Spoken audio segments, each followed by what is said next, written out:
Istanbul جہاں بھی سلطنتوں کے فیصلے ہوا کرتے تھے، آج پھر تاریخ کے دہانے پہ کھڑا ہے۔ پاکستان اور افغان طالبان کے درمیان ہونے والے مذاکرات کا تیسرا دن تھا، مگر محسوس ہوتا تھا کہ اصل کشمکش اب شروع ہوئی۔ مذاکرات کا مقصد صرف الفاظ کا تبادلہ نہیں بلکہ اس جنگ کا راستہ روکنا تھا جو برسوں سے دونوں ملکوں کے بیچ سرحدوں سے پرے دلوں میں لگی ہوئی تھی۔ ان مذاکرات کے پہلے 2 دنوں میں دونوں فریقین نے اپنی تجاویز پیش کی، مگر اب تیسرے روز کی خاموشی میں وہ بے یقینی چھپی ہوئی ہے جو ہمیشہ اس وقت ہوتی ہے جب سچائی کی دیوار پہ سیاست کے پردے پڑنے لگتے ہیں۔ پاکستان کے سرکاری خبر رساں ادارے کے مطابق اسلام آباد نے طالبان کے سامنے اپنا حتمی موقف رکھ دیا ہے، ایک موقف جو اب کسی نرمی کا متحمل نہیں۔ آپ سب پر سلامتی ہوں، میں یاسر رشید ہوں اور آپ دیکھ رہے ہیں سنو نیوز۔ ناظرین، اسلام آباد نے واضح کیا ہے کہ افغان طالبان کی جانب سے پاکستان دشمن دہشت گرد گروہوں کی سرپرستی ناقابل قبول ہے، اور یہ بات نہ کسی الزام کے طور پہ کہی گئی، نہ کسی دھمکی کے طور پہ کہی گئی، بلکہ ایک حتمی سرحد کے طور پہ کہ اب مزید برداشت ممکن نہیں ہے۔ پاکستان کے سیکیورٹی حکام کے مطابق طالبان کے دلائل زمینی حقائق سے دور تھے، اور ان کے رویے سے یہ اندازہ ہو رہا ہے کہ وہ کسی اور ایجنڈے پہ چل رہے ہیں، ایسا ایجنڈا جو نہ افغانستان کے مفاد میں ہے، نہ پاکستان کے اور نہ پورے خطے کے استحکام کے لیے موزوں ہے۔ اب اس پورے منظرنامے میں دوسری طرف طالبان ذرائع سے ملنے والی جو اطلاعات ہیں وہ ایک مختلف تصویر کو پیش کر رہی ہیں۔ ان کے مطابق طالبان نے پاکستان سے مطالبہ کیا ہے کہ وہ افغانستان کی فضائی و زمینی حدود کی خلاف ورزی نہ کرے اور اپنی سرزمین کو کسی ایسے گروہ کے لیے استعمال نہ ہونے دے جو کابل کے خلاف سرگرم ہو۔ بظاہر یہ مطالبات 2 طرفہ احترام اور خود مختاری کی بنیاد پہ ہیں، مگر دراصل ان کے پس منظر میں ایک گہری بد اعتمادی چھپی ہے، وہ بد اعتمادی جو برسوں کے خون، سرحدی تنازعات اور سیاسی وعدوں کی شکست کے ساتھ پیدا ہوئی ہے۔ دلچسپ بات یہ ہے کہ طالبان وفد نے جنگ بندی کے معاہدے پر عمل درآمد کے لیے ایک مانیٹرنگ میکانزم تشکیل دینے پر آمادگی ظاہر کی ہے، یعنی پہلی بار وہ اس بات پر تیار نظر آ رہے ہیں کہ کسی فریق کے وعدے کو صرف زبانی اعتبار پر نہ چھوڑا جائے بلکہ اس کے لیے ایک واضح اور قابل تصدیق نظام بنایا جائے۔ پاکستان بھی اسی موقف پہ ہے۔ دفتر خارجہ کے ترجمان طاہر اندرابی نے واضح کیا ہے کہ اسلام آباد یہ چاہتا ہے کہ شدت پسندی کے خاتمے کے لیے ایک تیز، شفاف اور مصدقہ مانیٹرنگ سسٹم تشکیل دیا جائے۔ یہ بات بظاہر سادہ لگتی ہے، مگر اس کے پیچھے ایک گہری حقیقت پوشیدہ ہے۔ افغانستان کے اندر خوارج، ٹی ٹی پی، داعش، خراسان اور مختلف عسکری گروہ اس وقت ایک ایسی گتھی بن چکے ہیں جنہیں صرف سرحدی بندش یا فوجی کارروائی سے نہیں سلجھایا جا سکتا۔ پاکستان کا موقف ہے کہ جب تک افغان طالبان عملی طور پہ ان گروہوں کے خلاف کارروائی نہیں کرتے تب تک بات چیت کا کوئی نتیجہ دیر پا نہیں ہوگا، اور پاکستان کے نزدیک یہ صرف سیکیورٹی کا مسئلہ نہیں بلکہ ریاستی بقا کا سوال ہے، کیونکہ اگر شمالی وزیرستان، باجوڑ یا چمن جیسے علاقوں میں دوبارہ دہشت گرد گروہ سرگرم ہو گئے جنہیں افغانستان میں محفوظ پناہ ملی ہوئی ہے تو پاکستان کے لیے داخلی امن کو بحال رکھنا تقریباً ناممکن ہو جائے گا، اور طالبان کے لیے یہ ایک سیاسی معمہ ہے۔ ایک طرف وہ یہ ظاہر کرنا چاہتے ہیں کہ افغانستان کسی کے دباؤ میں نہیں ہے، اور دوسری طرف انہیں یہ حقیقت بھی معلوم ہے کہ پاکستان کے ساتھ تعلقات بگاڑنے کا مطلب ہے اقتصادی اور سفارتی تنہائی۔ استنبول کے ان مذاکرات میں یہی توازن سب سے نازک نقطہ ہے۔ ماضی کے تجربات بتاتے ہیں کہ ہر بار مذاکرات کی میز پہ دونوں طرف سے امن کی بات ہوئی، مگر چند ہفتوں بعد سرحد پار سے حملے دوبارہ شروع ہو گئے، اور یہ سلسلہ اگر اب بھی جاری رہا تو استنبول مذاکرات محض ایک رسمی کارروائی بن کے رہ جائیں گے۔ پاکستان کے جو سیکیورٹی ادارے ہیں وہ اس بار واضح کر چکے ہیں کہ اب کوئی لچک نہیں دکھائی جائے گی۔ اس موقف کے پیچھے وہ تلخ تجربہ ہے جس میں جنگ بندی کے باوجود خوارج نے حملے کیے، اور طالبان حکومت نے انہیں روکنے کی بجائے خاموش تماشائی کا کردار ادا کیا اور الٹا الزام ہم پہ بھی لگا دیا۔ افغان طالبان کے لیے چیلنج یہ ہے کہ وہ دنیا کو ثابت کریں کہ وہ واقعی ایک ذمہ دار حکومت ہے، نہ کہ ایک گروہ جو اپنی پرانی سوچ کے زیر اثر رہ کے علاقائی امن کو داؤ پہ لگا رہے ہیں۔ اگر وہ یہ موقع گوا دیتے ہیں تو نہ صرف پاکستان بلکہ پورا خطہ ان کے طرز حکمرانی سے مایوس ہوگا اور متاثر بھی ہوگا۔ پاکستان کی ترجیح واضح ہے کہ امن مذاکرات ضرور ہوں، لیکن ان کے ساتھ ساتھ زمینی حقائق پر پیش رفت بھی ضروری ہے۔ اگر طالبان یہ سمجھتے ہیں کہ صرف الفاظ سے وہ پاکستان کو مطمئن کر سکتے ہیں اب، تو وہ غلط فہمی میں۔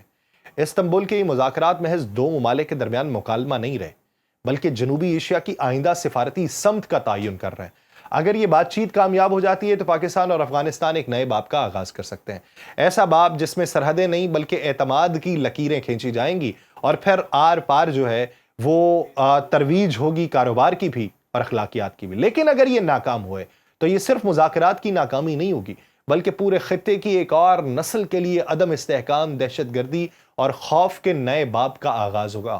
یہی وجہ ہے کہ استنبول کے کانفرنس ہال میں جاری یہ خاموش گفت و شنید، جو ابھی خاموش اس لیے کہ جس کا ہوا دنیا میں ابھی نہیں بنا، یہ دراصل ایک بڑے تاریخی فیصلے کا پیش خیمہ بن سکتی ہے۔ سوال یہ نہیں کہ کون جیتے گا، سوال یہ کہ کون امن کی قیمت چکانے کے لیے تیار ہے، کیونکہ اس خطے میں ہر جنگ کا اختتام مذاکرات پہ ہوتا ہے، لیکن ہر امن کی ابتدا اعتماد سے ہوتی ہے۔ یہ کہانی دو ہمسایہ ممالک کی نہیں، دو نظریوں کی جنگ کی ہے۔ ایک سرحد کے اس پار افغانستان، جو کہتا ہے کہ اس کی زمین محفوظ ہے اور جو کچھ ہو رہا ہے وہ پاکستان کے اندر کا معاملہ ہے۔ دوسری طرف پاکستان ہے، جو ہر روز اپنے جوانوں کے جنازے اٹھا کر یہ اعلان کرتا ہے کہ حملے سرحد پار سے ہو رہے ہیں۔ سوال یہ ہے کہ اگر امن کی باتیں دوحہ، استنبول اور دیگر شہروں میں ہو رہی ہیں تو خون بہہ کہاں پہ رہا ہے؟ پاکستان میں۔ پاکستان اور افغانستان کے درمیان تناؤ کا یہ باب نیا نہیں ہے، صرف لہجہ بدلتا ہے، اصل کہانی وہی رہتی ہے۔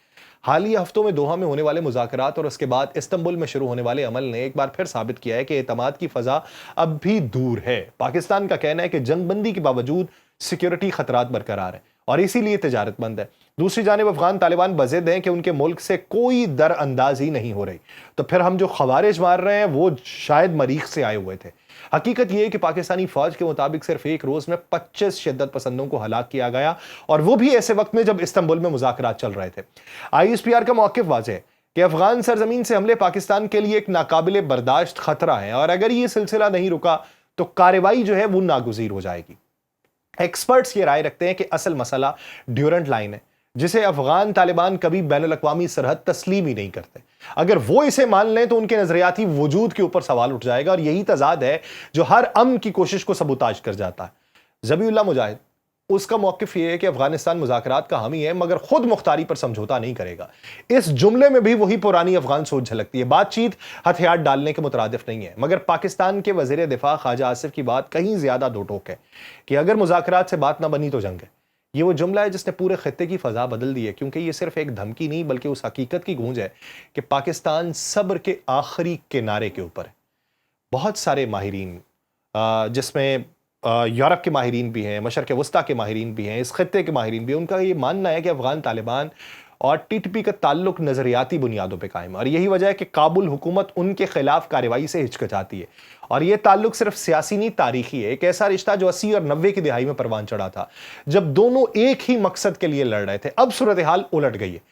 جس پالیسی کے تحت پاکستان نے کبھی طالبان کو پناہ دی، اب وہی طالبان پاکستان کے لیے خطرہ بن چکے ہیں، اور جب حقانی نیٹ ورک جیسے دھڑے TTP کے ساتھ جڑے ہوں تو کابل کی حکومت کے لیے ان سے علیحدگی کسی سیاسی خودکشی سے کم نہیں ہے۔ دوسری طرف پاکستان چاہتا ہے کہ کابل کھل کے اعلان کرے کہ وہ TTP کے ساتھ ہے یا پاکستان کے۔ یہ وہ لمحہ ہے جس نے 2 دہائیوں کی سفارتکاری کو بے نقاب کیا۔ اصل مسئلہ یہ ہے کہ طالبان کے لیے TTP کوئی دشمنی نہیں ہے، بلکہ ان کا ایک اندرونی مسئلہ ہے، ایسا مسئلہ جسے وہ پاکستان کا معاملہ سمجھ کے خود کو الگ رکھتے ہیں۔ اگر دیکھا جائے تو آج کی جنگ بندوق سے زیادہ بیانیے کی ہے۔ میڈیا کے محاذ پہ اسلام آباد اور کابل ایک دوسرے کے خلاف دلائل کے میزائل فائر کر رہے ہیں، ہر فریق اپنے موقف کو سچ ثابت کرنے پہ تلا ہے۔ یہ ایک عجیب منظر ہے، ادھر بھی اور ادھر بھی۔ بائسنس سے ہٹ کے بات کریں، دو ملک ایک دوسرے سے جنگ کے دہانے پہ ہیں، دونوں مذاکرات کے حامی بھی ہیں، دونوں امن بھی چاہتے ہیں مگر اپنے اپنے مفادات کے مطابق۔ شاید یہی خطے کا سب سے بڑا تضاد ہے، جہاں ہر مذاکرات کی میز کے نیچے ایک نیا محاذ چھپا ہوتا ہے۔ ہمارا مفاد یہ ہے کہ ہمارے ملک کے اندر بدامنی نہیں ہونی چاہیے، ہمیں لاشیں نہیں اٹھانے، ہم نے اپنے جوانوں کے لاشیں اٹھا لیے، ادھر سے دراندازی نہیں ہونی چاہیے، اندرونی معاملہ ہے تو ہم دیکھ لیں گے، اگر ادھر سے کوئی تعاون آتا ہے تو پھر ہم تم کو جواب دیں گے۔ وہ کہتے ہیں یہ ہمارا اندرونی معاملہ ہے، ہمارا آپ کے ساتھ کوئی لینا دینا نہیں، ان کا مسئلہ اگر آپ کے ساتھ ہے تو وہ ہمارا مسئلہ نہیں ہے۔ پاکستان کے لیے یہ سوال اب نظریاتی نہیں، بقا کا ہے، اور افغانستان کے لیے یہ سوال اقتدار کا ہے کہ وہ دنیا کو ثابت کرے کہ وہ واقعی ایک ذمہ دار ریاست ہے یا صرف ان جنگجوؤں کی پناہ گاہ ہے جو اسلام کے نام پہ تباہی پھیلا رہے ہیں۔ استنبول کے مذاکرات شاید وقتی سکون دیں، مگر اگر کابل نے TTP سے لا تعلقی اختیار نہ کی تو دوحہ اور استنبول کے اجلاس تاریخ کے ایک اور بیکار کاغذ میں تبدیل ہوں گے، اور وہی تاریخ جو بار بار خود کو دہراتی ہے مگر سبق کوئی نہیں سیکھتا۔ اب سبق سیکھنے کا وقت ہے، اور پاکستان یہ سبق سکھانا چاہتا ہے افغانستان کو۔ پہلے صرف پڑھا کے سکھانا چاہتا ہے، پھر لکھا کے سکھانا چاہتا ہے، پھر بتا کے سکھانا چاہتا ہے۔ اگر وہ نہیں سیکھتا تو پھر لگا کے سکھائے گا۔ اب اس پورے منظرنامے میں فیصلہ کیا ہوگا یہ دیکھنا باقی۔ مجھے دیجیے اجازت، اپنا بہت سا خیال رکھیے گا، اللہ نے کے بعد۔